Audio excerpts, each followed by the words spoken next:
I'll give you a clue. It was Grimsby. They are pressing quite well. What's happened there? You've got to be joking. Oh, sorry, no, I've done it the wrong way around. I've drawn an arrow and I haven't seen it. Sorry. He must have a horseshoe up his arse. If we're playing on professional and that's happening for Barcelona, 2 years ago. Sorry about that. I don't know what that was. I'm sorry, that's just put me off the game. I'm not having that. Anyway, segue, moving on. What has that got to do with football? Why is that at a football ground? Hello and welcome to another ramble from the Honest Football Podcast. I'm Charlie Betts, and joining me this week and every week are Craig Savage and Daniel Cody. So how's your week been, guys? Not too bad. I bumped into you, Craig, didn't I, last weekend? I did see you at the Cardiff game. You're Are you at the Cardiff flashy game? shorts. Yeah. So You look like you're like from Manchester. It's like Glastonbury shit, you know. Tented down. But I'd like to point Pretty out... green from head to toe, is there? No, just a jump. Sunshine. I would like to point out that was the first time I had left England in my life, Craig. Was that really? That was the first time I'd left Your England. first trip Wow. abroad. And may I just say, as much as Cardiff was okay as a place, I fell in love last weekend, Craig. Oh. I didn't Who's fall a lucky devil? I didn't fall in love with a person. Oh. I fell in love with a lucky devil called Welsh CAKES. Oh, they're brilliant! They are incredible! My dad lives it. They are unbelievable. So, I'll tell you what happened. We went for... Have you had me before? I probably have. Right, I'll bring them in next week. They're incredible. Go for it, Dan. We stayed in Cardiff Friday to Sunday, right? Yeah. So we got a really cheap hotel, brilliant stuff. Lovely Sky Sports Bar, just putting it out Yes. there. And then on a Saturday morning, we went a little bit of culture, because, you know, I'm not just a, whatever you want to call me, festival goer, even though I've never been to a festival in my life. I went for a little guided walking tour of Cardiff, taking in all the cultural attractions. Very good, yeah. So I went Cardiff Castle, some of the arcades. The Bay and and all that. Cardiff Yeah, Castle's lovely. Oh, we did the Bay on Friday, so that was right. But they also told us where the best bakery was to get Welsh cakes. They're like a biscuit, aren't 35p a pop. They're basically half. It was described as half the size and less dense as a scone, and plenty more sugar on them, and can go in any sort of flavour. So I got the traditional with the fruit. Little bits of fruit in them. You can get them in with jam and cream. You can go Yeah, lemon yeah. curd, chocolate chip. They had vegan ones. They had all they're sorts incredible. going on. So absolutely fantastic, and I only had 2 of them, and by the time we got back after the game, the bakery had closed, so I didn't get any more. But luckily, we'll talk about it later, Luton have drawn Cardiff away in the second round of the Carabao Cup, and I will be going to get some more Welsh cakes. What a fantastic week. Next week we'll do a live tasting of you eating them, Craig, and you can give us an on-the-spot No one can verdict. see us. No, you can give an on-the-spot verdict of them. We'll get a picture on the Twitter. No, they are brilliant, those Welsh cakes. They are, and it was definitely the highlight of my weekend, and a very great city, good stadium, good game. So you stayed over, you did it a day, Craig, I is did that right? the coach journey at 9 in the morning to... And that got you to Cardiff, what, lunchtime? no, it got me to Cardiff about 1 o'clock. Oh, okay. Not too bad. It wasn't too bad. Straight to the ground, or? Straight to the ground, parked up right outside the away end, and then you see someone's side mirror get smashed. Not by the coach driver, but no, someone did it. Don't know who it was. It was caught on CCTV. But overall for the game, as Cody said, stadium's Well, yeah, before we alright. get to the game, like, so what is the stadium like? Because obviously it used to be Ninian Park, which Ninian was Park was fairly old, dated, wasn't it? Like, It's very modern, as in standard modern stadium with an extra tier. Full house inside. or? No, No, it was not. Not a million miles away, about 24,000 I think it was, so Right. it wasn't disastrous. And how many were Considering Luton? for Cardiff Luton with a took about small grandstand, 2,500. 2,500, okay. but there was Right. still a bit of space for where I You reckon they was. could have got more Luton fans if they... Oh yeah. Oh yeah, where I was sitting, there was quite a few seats. I was near to the home end by the corner flag, so it was a bit of bloody seats there. But One of the slight difficulties for that weekend that probably affected a few Luton fans is there were a lot of problems on the trains. Oh, really? I mean, my 2-train journey turned into 5 because of various changes and going around the houses. And then on the way back, we had about. I suppose you'd have a couple of so- changes, wouldn't you, at least? Yeah. But So normally it'd only be one from Milton Keynes, Birmingham, and then Birmingham to Cardiff, but there were so many, so We- it went a bit pear-shaped. we So- thought we were going to have problems with the Let's- River Severn being the bridge for the River Severn being closed, Yeah. but that was actually open. So Let's that's talk nice. about the elephant in the room, which is the 96-minute winner. Yeah. You know, Can we talk we'll about talk about the game in we'll general. talk about the actually, game yeah. first. So first off, obviously Cardiff had a few chances. Probably should have taken them away. Sluga made a very good save that he tipped it onto the bar. Half time, I was quite pleased. To be honest, keeping it 0-0. They seemed a bit restless. What Cardiff like?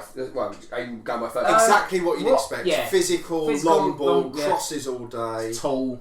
Yeah. Have they held on to quite a few from the Premier League, or have they sort of Yeah, barely anyone's gone. Yeah. The thing that disappointed me with Cardiff, because in the first half I'd argue they probably were the better side, is that They went 1-0 up quite early in the second. Terrible. And went completely defensive, time wasting. Oh, really? Yeah, and I just thought, surely you were in a Premier League last year. You're playing what on paper should be one of the 2 easiest games of the season for you. Why don't go out? If they'd have gone all out attack, I feel they would have won 4 or 5. Yeah, I feel they could have done it. They were capable. They have good players in attack. Just want to point out dive, by the way. one of the worst dives That I've was ever just seen. a dive right in Who was front of me. Josh Murphy. Josh Murphy, yeah. Oh, right, yeah. Terrible I dive. apologise if it's Jacob because I always get No, Jacob's gone to somewhere else in Championship. Championship. Definitely. Oh, okay. Literally Shocking. 3 So yards. then Luton Pool level is 80 something. 87th. minute. Deserved? No. No. Well, we should have scored before that. Collins hit the side net in, which, from my angle, looked like it went in. We had a lot of possession and we kept the ball well. Probably had more of the game after Cardiff scored because they were time wasting and gone defensive. But we didn't really look like scoring too often. But I have to say though, the header from Matty Pearson was unbelievable. Yeah. Unbelievable And then, header. unfortunately, in stoppage time, our new Eastern European goalkeeper decided he wanted to do a Superman impression again, and didn't quite get there. Oh, no. Would you say he was time wasting or was he actually injured? Time wasting.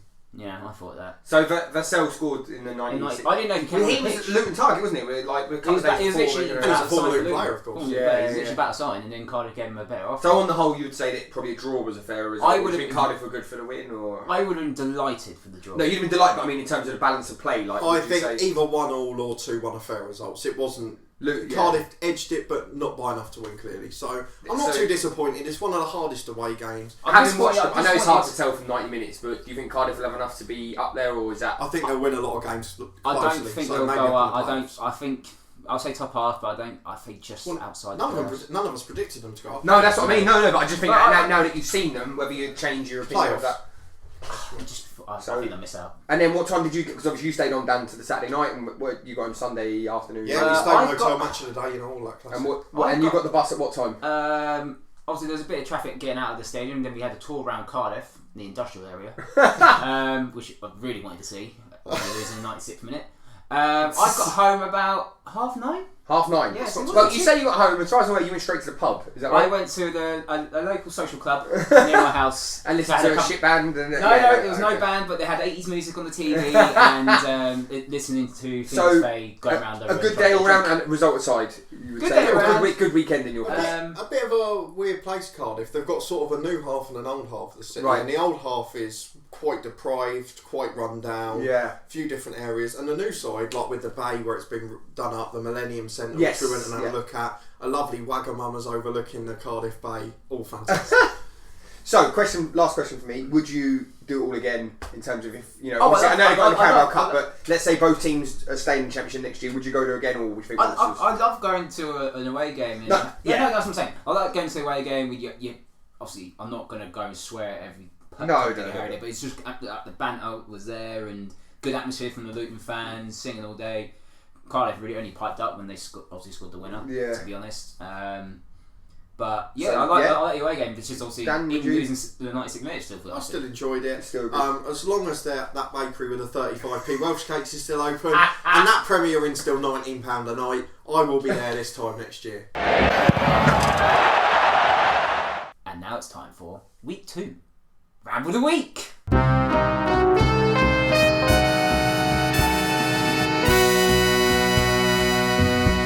So, I'm going to kick off this week. Despite all of the stick that I got last year for not being bothered about the early rounds of the FA Cup because I happened to be at a christening at the same time as the Hitchin-Solihull Moors match, out of the three of us, I have now witnessed the earliest round of the FA Cup on Saturday. You mean you've been to a game live? I've been to a game live. I'm very impressed. Technically, no. So, I went to Biggleswade FC versus Mildenhall. And the reason I was at that game was that the team that I coach, which is Craig Savage's team, were playing their reserves on the pitch outside of the stadium. Okay. And the clubhouse where you got your food after the game was inside the ground. Right. And therefore, by default, I got to watch the last 20 minutes of Biggleswade versus Mildenhall. Lovely. There were some funny moments. I put one up on Twitter. It didn't come across very well. I mean, Mildenhall got battered from, I assume, most of the game. I mean, they were 4-0 down, I think, when I went. I think it finished 5-1 in the end. Okay. But, yeah, the sort of 50, 60 people that they brought on a coach, by the way, which I thought was fantastic because you probably wouldn't have been there, but you have the driveway to the actual ground cuts through where the reserve team play their fixtures. So you've got all the cars coming in and out, and it was quite packed because the FA Cup, round was it extra preliminary round. That's the one. But then this coach load of fans come through, which was brilliant. But even when they were losing, they were still singing like "we're shit" and all of this. It was quite an amusing thing to watch. But I will say, obviously, you know, it is the FA Cup and stuff. But in terms of the FA Vars, that Biggleswade team are an incredibly good team. I mean, Yes, I know it's hard to tell in that context of the game, but for that step of football they play, they're fantastic. They move the ball so quickly and so well. So you've got an early Vars tip out of that. I've got an early Vars tip out of it, but I've got to say, the FA Cup genuinely was brilliant. I mean, there's a few lads who were a bit worse for wear, but even just like the banter between the sets of fans, there was only a couple of hundred people there, but it was fantastic. There was banners. It's probably the closest that some of those lads are going to get to playing at a high level in the sense of the atmosphere and all of that. They're not going to get that kind of support for league games, I imagine. So, you know, it was a brilliant thing all round. But I will say, hats off to Mildenhall fans, the sort of 60 or 70 of them, that even when they were 5-1 down by the time I'd finished watching it, they were still singing, still making jokes, still getting things like, even when a sub come on, give us a wave and all that sort of stuff. You know, there was really good banter between them. So that's what the FA Cup's about, isn't it? That's exactly what I was going to say. That's what, not just only the FA Cup, it's also what non-league's about. Yeah. And it is just generally banter where we went to a championship game at the weekend, and yeah, you can banter in that, but it's not the same when you can mingle and chat and have a beer and watch a game at the same time, rather Community than sets of fans together. not just stay in a concourse because we can't have beer on a freaking seat. Yeah, it was just little things like they, you know, some of the fans were shouting "Lino, give us a wave," and the linesman just turn around and wave. You wouldn't get that at the top level of the game, No, for obvious reasons. I understand why. Because they're human rulers and they need to. Well, that's true. But it's still an FA Cup tie, and that's Yeah. the great thing about it. And it's the community side of the FA Cup that people forget once you get to Wembley for the semi-finals, which is controversial enough. But I hope I haven't jinxed them, but definitely watch out for that Biggleswade FC, because a very young team, and they, in terms of football for that standard, cracking And movement. hopefully cracking for football. midweeks this season, we'll be able to get to a few Yeah, of these definitely. grounds and give some reports, because they're grounds that need to be gone to. And Yeah. good lovely football standards. I played against them a couple of seasons ago in the Vars actually, Yeah. and because it's Biggleswade Town ground technically, and it has that. Obviously, it's new. It's only been I think it ran for about 5 to 10 years, but. It has a proper tunnel. You obviously change room an old like modern away change room. Walk out and you've got the tunnels. Oh, this is I was buzzing because like you got other non-league grounds where it has a little bit of a tunnel, but this was like a proper Premier League like tunnel. Yeah. So, and you walk out, it's great. No, it's a good experience. But it's a lovely. It is a nice ground, and well, are they in the same league as Hitchintown? no, low. Oh, okay, so probably the closest game for us would be when they're at home. But we should still make I think they're playing AFC Dunsmore this weekend. Oh, okay. Well, yeah. But if we do get a chance, we should definitely watch them. And, Yeah, they're very good. In terms of non-league football, one of the best things I've seen for a And while. they only existed 3-4 years ago, and they've won promotion 2 out of 3 Definitely. seasons. Very good side. There's nothing better than going to lower non-league games and just having a good day out. Mm-hmm. No, definitely. Talking of non-league football, Segue. I know it's a very good segue, and it's one I forgot to mention last week, really, which is the first day of the season. I went to watch Hemel Hempstead Town, home to Hungerford Town, who I think we all predicted to get relegated again. Hemel Hempstead were very impressive, won comfortably. Did have a brief flutter, looked a little bit shaky at the back at times, but a lot of new players back there. The likes of Connor Essam, who played for Luton on loan, of course. They had Jake Howes, who played hundreds of times for Luton. Local lad Isaac Gallagher From Hitchintown, who was a star in the FA Cup game last year. Luke Howes, holding midfielder, playing in the Football League. They've got loads of good quality players. Bit worried about the wage bill, but that's not to worry about at the moment. That's not your problem. That's not my problem. But as we've seen with Bury and Bolton, people should be concerned about it. But a good performance, and they've gone on to win 3 of their first 4 games. And the only one they didn't win was against Dorking Wanderers, who are absolutely flying. I predicted at the start, I didn't predict high enough. I should have gone for them to go up. But a really good start to the season for them. And it's turned out to be quite an interesting league this year. And the North's not much different. No, it's all tight. It's always going to be tight. And speaking of a team from Hertfordshire, over the road, St Albans. Yes. A lot of complaints have been coming in about ticket prices. Well, there's a few ticket prices on today's topic. I know one of our close friends has constantly moaned since he's moved to St Albans about ticket prices. Well, in fairness to him, He's mate right. of ours moved there. He wants to support the local club, Which is fine. However, £18 a game is 18, quite... £19 a This is game. the National League South. Yeah, 18... Well, 18, isn't it? And then I think it was 19 for the game against Braintree yesterday, or sorry, at the time of recording it was on Tuesday. But it's an insane amount of money, really, when you think what else you can get for 18 quid football-wise. Cardiff was £17. £17, Yeah, £17, exactly. and that's the championship. Luton's category C is £20. That's the championship. Yeah, it's insane, isn't it? For really, for non-league And football. thinking of that Tuesday night one in particular, is that that's on the same night as Carabao Cup ties, and most teams are doing tickets for 10 or 15. I'm going to complain about a couple in a moment, but still. Yeah, no, I completely agree. I think, do you know what upsets me about it is obviously, not being stereotypical, but St Albans is a fairly affluent area. Yeah. However, that you can't reflect that with your football team and expect people to pay that amount of money. Because to be brutally honest, if it wasn't 18 quid, I'm not saying in terms of availability, but we could make a journey down there. I'm now thinking we're quite local to the ground. 18 quid's a lot of money, and I could go and watch Hemel for probably. Hemel was 13. There you go. Exactly. Kitchen was 12. Yeah, and then you're right next door, and you're paying 18 for the same standard. I could understand it if it was a newer ground for St Albans, but it's Clarence Park's an old run-down ground. I don't like it. We played there a couple of years ago. Old run-down, but come on, St Albans, sort it out. Yeah. You might get everyone off here. Last time I played there, Craig, me and you were both on the bench at half time, and the best moment for me was a half time kickabout with him, and that was it really. Because I didn't get on, and then I accidentally booted the ball over the back fence. I thought you did come on. I thought we both came on. No, you came on, I didn't. No, so there you go. Right. Exactly. That's where you are. Probably for the better for that manager. But yeah. I wanted to talk, while we're on ticket prices, about the Carabao Cup. Now, most teams obviously reduce their prices. But I saw, is it Tony Incenzo, isn't it, from Yes, yeah. Talking about Tony. The impact on stadiums in lower league football, particularly in the Football League, and a chance to give back to the fans and allow people to come in and pack out stadiums. So particularly talking about not doing enough to get people into the stadium. So I've used Luton as an example, obviously because it's most local to us, and they're actually probably one of the most guilty this time. So they've obviously sold out all their home games in the league for the first month. They've got a season ticket waiting list, which in the Championship is quite remarkable. I know they've got a small ground now. But you'd have thought, with people waiting to come and see the games, if you made it a little bit cheaper for the Carabao Cup tie, you'd be able to actually pack out the stadium, because there's a lot of buzz around the town, back-to-back promotion, things like that. And they put them on Category C league prices, which is £20 for adults.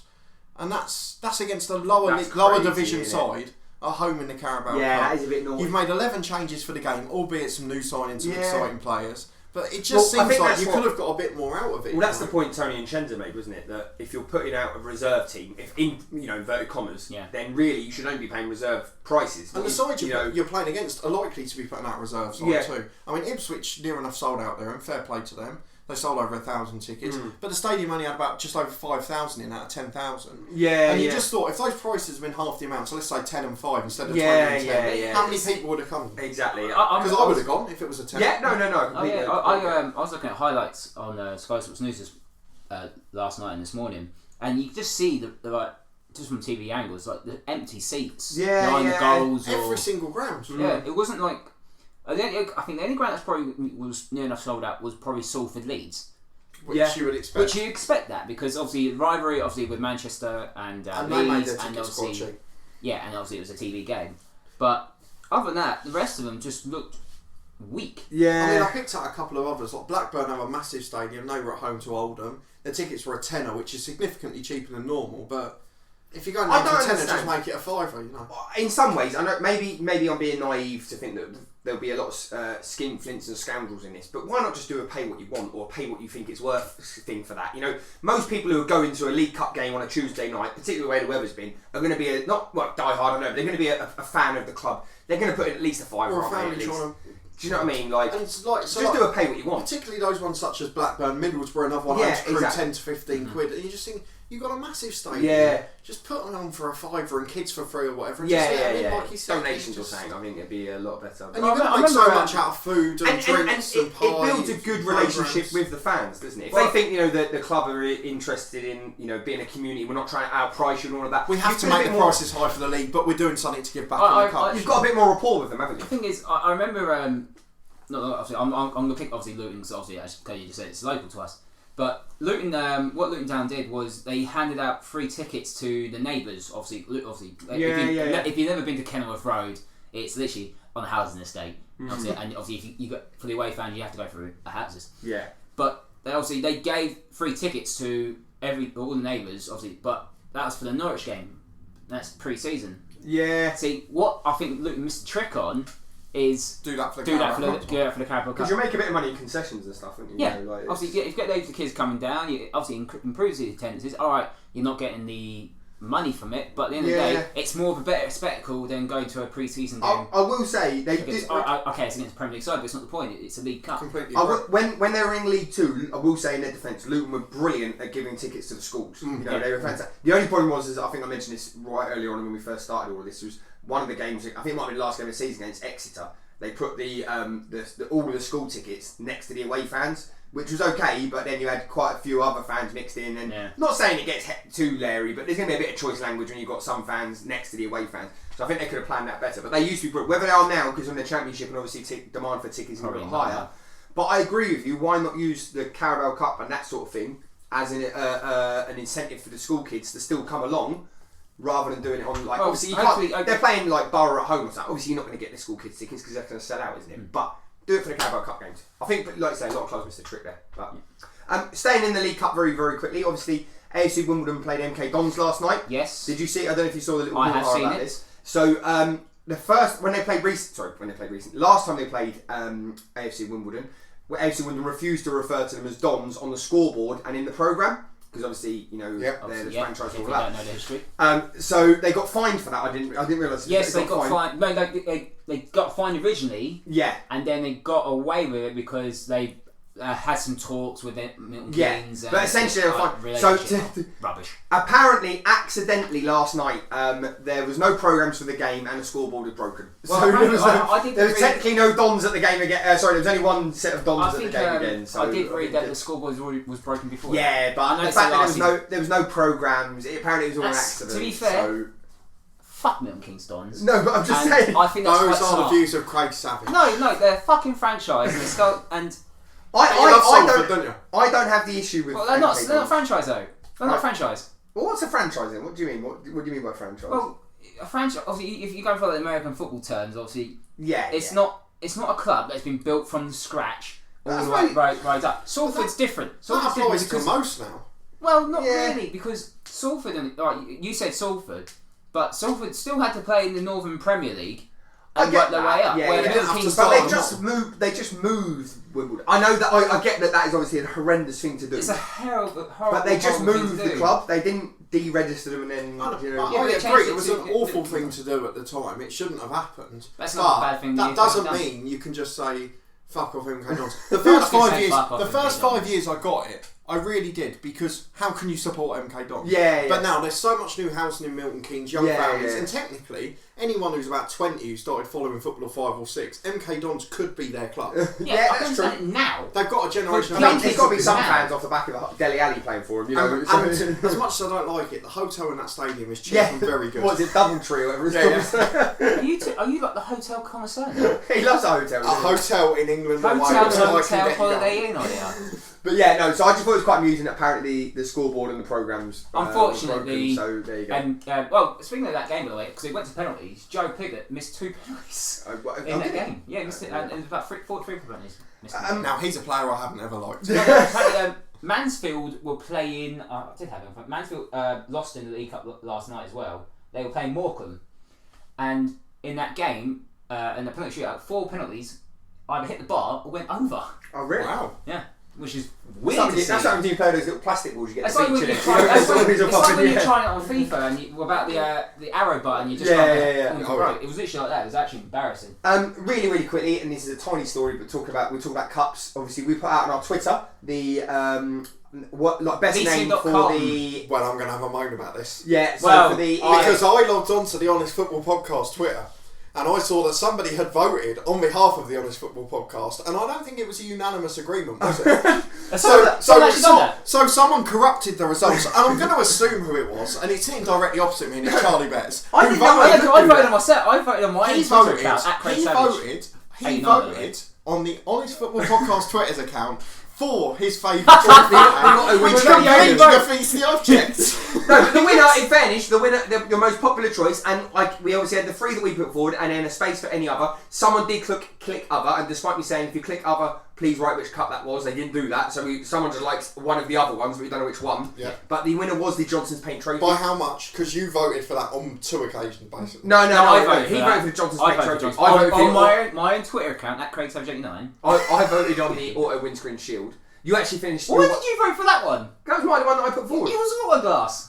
No, Autoglass, sorry. Whichever one I put on there. I must have put Autoglass. You did put Autoglass on there. So I voted for that, and then your one came second, the LGV vans. So yeah. A story of my childhood. No, it's not the right name. But anyway, JPT won it. I was right. You were wrong. Thank you for all those who voted as well.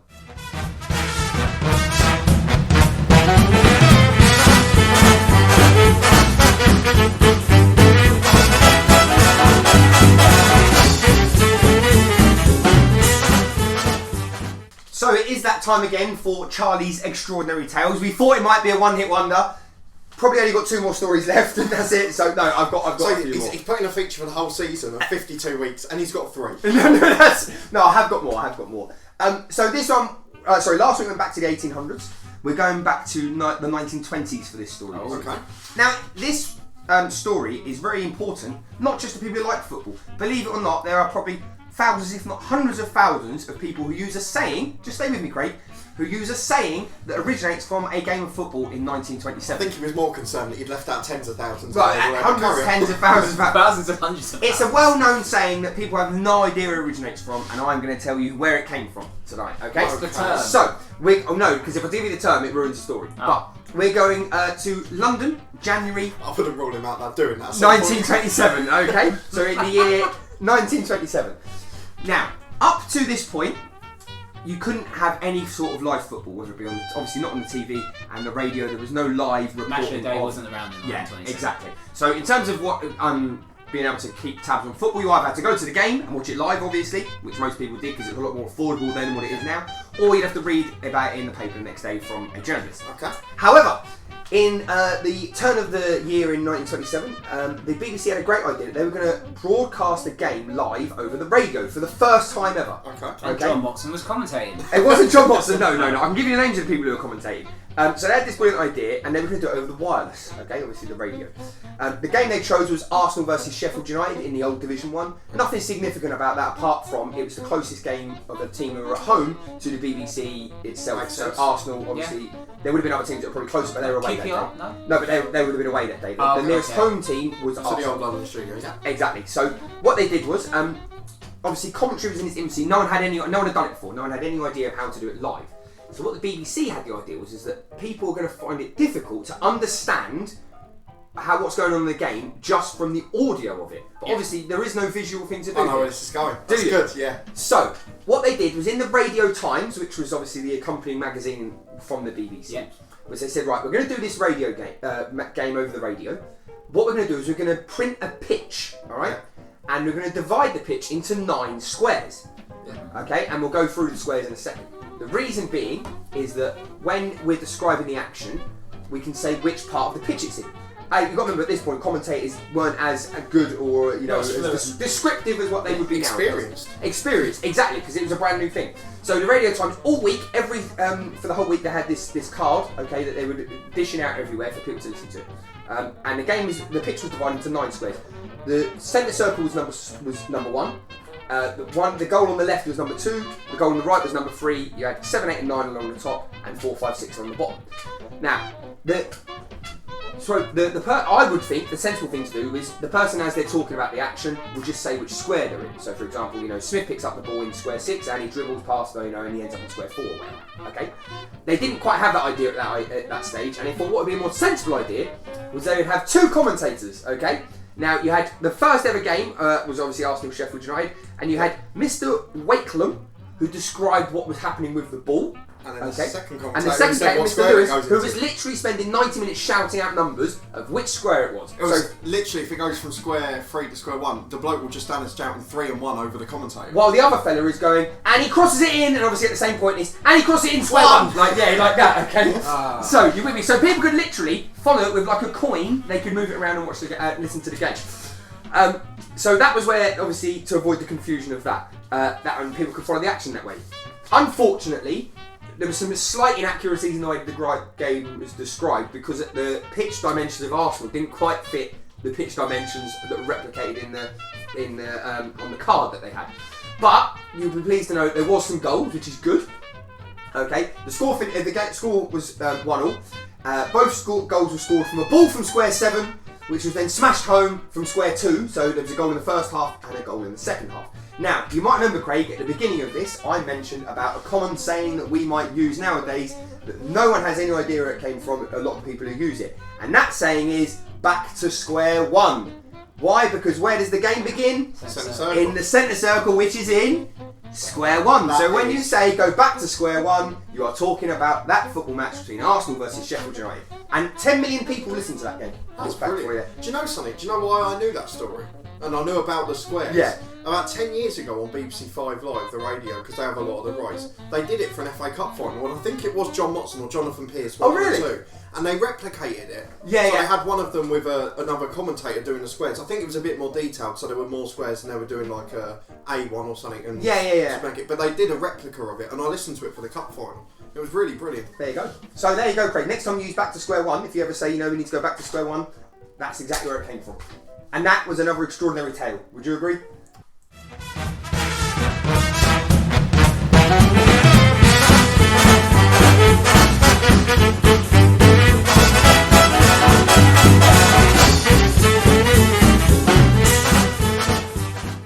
Now it's time for any other business, and we start with the transfer window because it finished after we've done the last week's recording. For Premier League and Championship. For the Premier We League did give that caveat, didn't we? We might miss a few gems. And not only did we miss a gem, we missed the gem of all gems, didn't we, Dan? And obviously you'll remember last week that I did my favourite transfer, which featured Jason Puncheon going to Cyprus. This week I've got another favourite transfer, and it's a 90s Premier League legend that we all know and love. Yeah. And this week he came out of retirement and turned up in Gibraltar, didn't he? So, the man I'm of course talking about is former Aston Villa star Julian Joachim. I mean, unbelievable this man is still playing. What is he, mid-40s? Got 44. Incredible. He has turned up for Europa Point FC in the Gibraltar Premier League. He has taken on a player advisor role. So he's obviously going to be a star frontman at the tender age of 44, but he's also going to be helping some youngsters through the club. They're quite newly formed outfits, so he's helping them secure new players using some of his previous footballing connections. So he's one to watch out for, actually, because as well as him going over there, he may be able to link up with some former people he knows from Aston Villa who might be managing non-league in England for example. And you might just see some random names popping up there, which could make them a good shout for Football Manager. Because he's pretty much had a club every year from his first year as a pro, isn't he? Like once he retired from the pro, retired a couple of years ago, and he's come out again now. So. And so he had like a club, non-league. I mean, he went all the way down the pyramid. Fair play to him. The only thing I would say was what got him out of a lot of trouble as a pro was his pace at 44.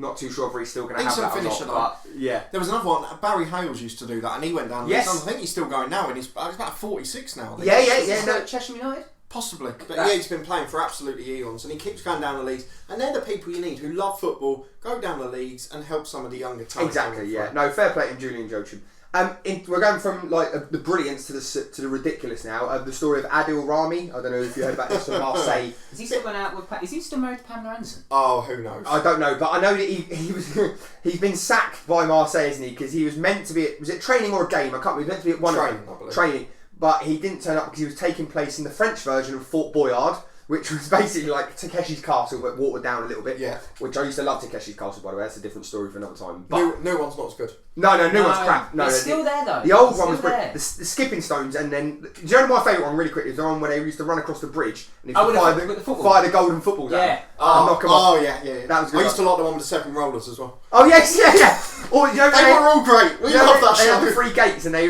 2 were wood and 1 was paper. Oh yeah. Basically. Every episode I see, no one wins. What we're basically saying, I've only ever seen one. What we're saying to Comedy Central is, if this falls flat on its arse, we want to commentate on Takeshi's Castle. Yeah, we will take over from. Who is it actually taking over? Darren Crayer's doing the latest one. He took over from Jonathan Ross. Yeah, it was, and then Ross doing it? I don't know. He was doing it. The original was the one at Red Dwarf. It's Craig Charles. He was the classic. Yeah, Craig Charles was great. But we'll take over. So yeah, anyway, he's been sacked because he took part in that when he should have been training. What he did does mean that he's technically a free agent, Dan. Even Chelsea or something that might be able to sign him. Yeah, so Chelsea, obviously, the transfer ban, they can't sign anyone on loan or transfers, but unattached players they can sign as free agents, I believe. It normally has happened in transfer bans before, so I assume it's the same again now. I had a free hour today. I'm obviously off because I'm a school teacher at the minute. I've spent most of my morning trying to look up sheds because I need to get a new shed, but anyway, that's not really important. I did get an hour free. Talk about that bloody fox again, are you? No, I'm going to concrete the base now, which means that fox can't get in. But anyway, I did get an hour to watch the. We've barely talked about football in the last 5 minutes.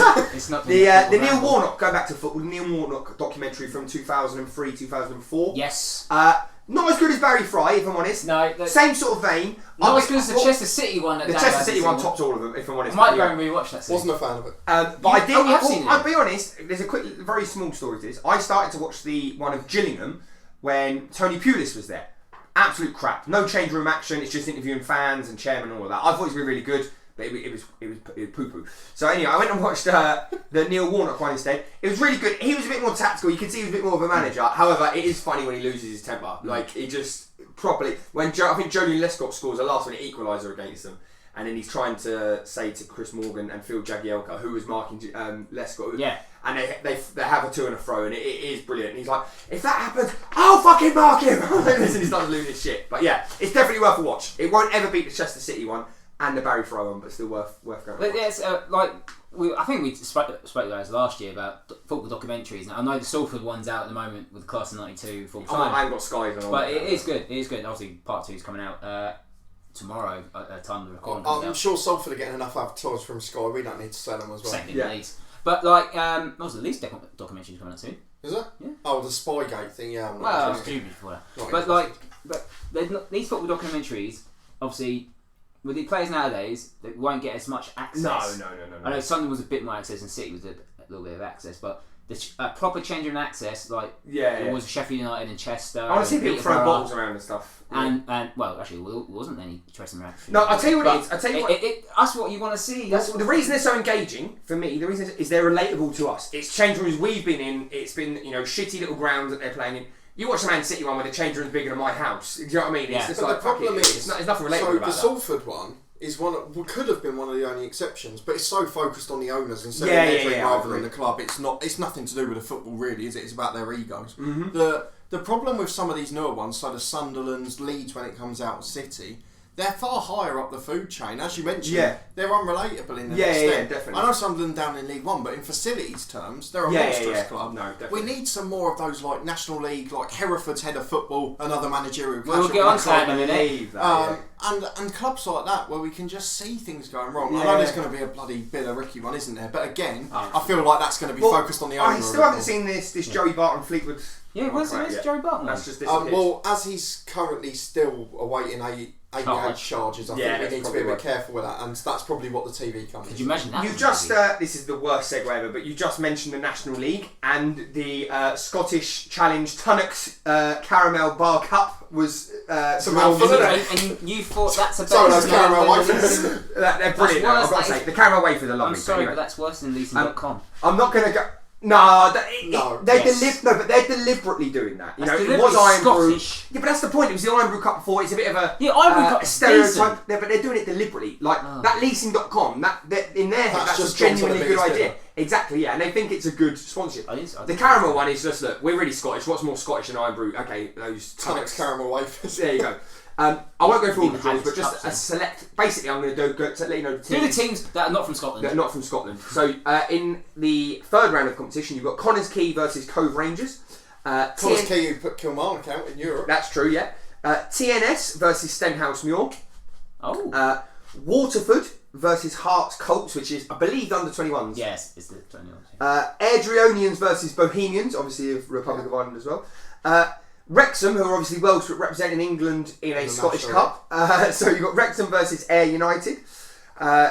Kelty Hearts versus Solihull Moors. Okay. Ballymena have got Rangers Colts, so the under 21s of Rangers. And finally, Glenavon of Northern Ireland have got Fort Martin United. Fort Martin United? I mean, Kelty Hearts, I don't even, I mean, are they... They might be outside of the Scottish League. I think they might be a Lowland League or Highland League. I have no idea. Can't be sure. Once again, we'll keep an eye on these results, and we hope a team not from Scotland wins it. And I'm hoping later down the competition we'll have a little bit more controversy again about travelling and finals and things like that. Well, Solihull's got to go away, so don't mind about that. Yeah. Have you got another story or? No, carry on. Really quickly, Curzon and Ashton. I don't know if you saw about this. No. They've offered Bury season ticket holders free entry to games.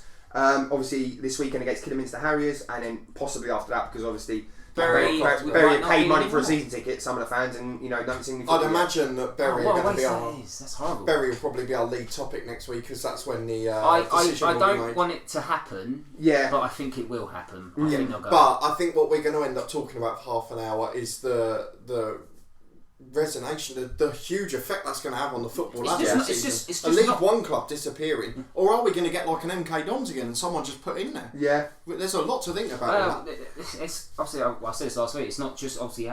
It's just a downward spiral. It's obviously it's not League One. You got to sort out. You got to sort out League Two. You got to sort out National League. You got to sort out North and South. Knowing the you've got to EFL sort and Sky, they'll probably just put Salford in there straight away. However, I just wanted to, because I'm nearly finished, I wanted to go from obviously quite a sad thing about Bury. So Hendon have started this initiative where they give free entry basically to people who are suffering from mental health issues or loneliness, that sort of thing. So it's actually showing that it's a bit more than just football and a way to meet people. The social aspect of that is brilliant, and I think hats off to them. They've been proactive. I think they've done it as before. well. Yeah, it's not. I think it's the second. They've been time really done it, but it's proactive. excellent. They've been sending it out to like local hospitals, Yeah. GP services, And apparently it's all season, free of charge for anyone Oh, it's like that, great. all season. Absolutely So, and especially a low league club, who need as much money as they can get. That's a brilliant thing that they're putting the people Well, above this is the it. money. It's aspect of hopefully it. like football has a way of bringing good togetherness. Yeah, And- it's an escape for a lot of Yeah, people. That's the way I it's describe it. it's that distraction from obviously out of the football games issues and But it's literally taking your mind off it. I think it's a fantastic thing. By It's the Hendon, thing, isn't it? I For think 2 it's brilliant. hours, you can get engrossed in something. Yeah, yeah, And exactly. Usually, we've all been in that position where we've watched a football match and we couldn't even notice what was happening next to us. Yeah, yeah, And that's exactly. the thing best. is, It's that great position. you can talk to someone. You bet a game, and you can talk to someone that's standing next to you, and you get along so well, and then that's it. You made a friend for life, and then you can go to another, probably another Hendon game at home or a Hendon game away. It's what And non-league then- football's about. Exactly. And you can mingle outside football as well, and hopefully that can bring it. And to it something. goes all the way back to our first story: non-league football, community spirit, Yeah, yeah. friendship, people getting together, and that's what football's about at the end of the day.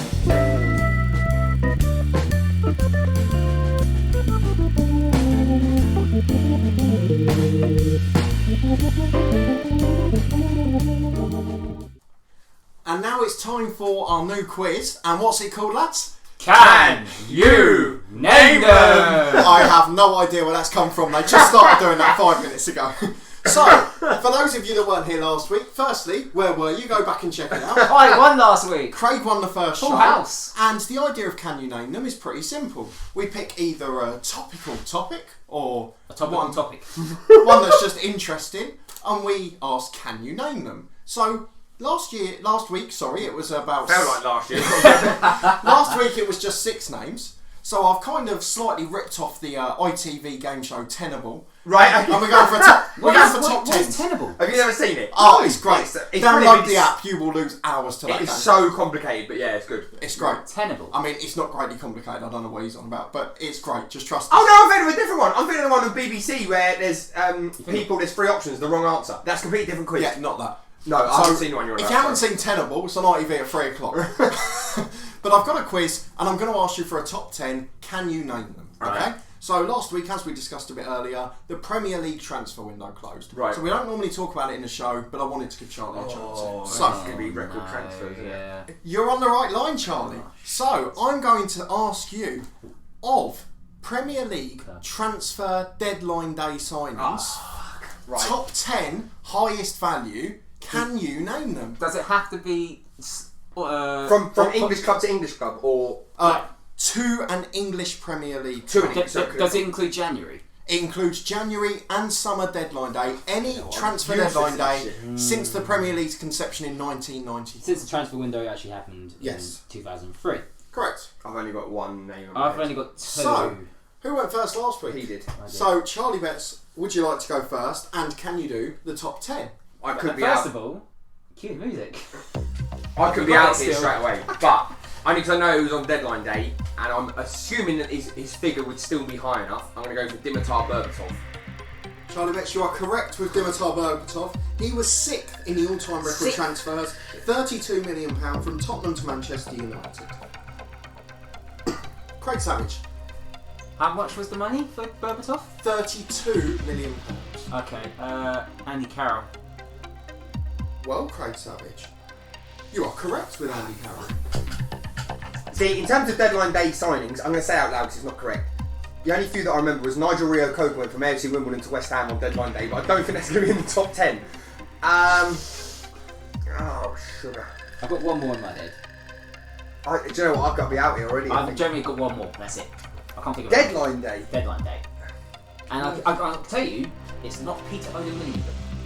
I must have gone big on deadline day. I know. I got one. I only got one. I know he didn't go on deadline day, did he?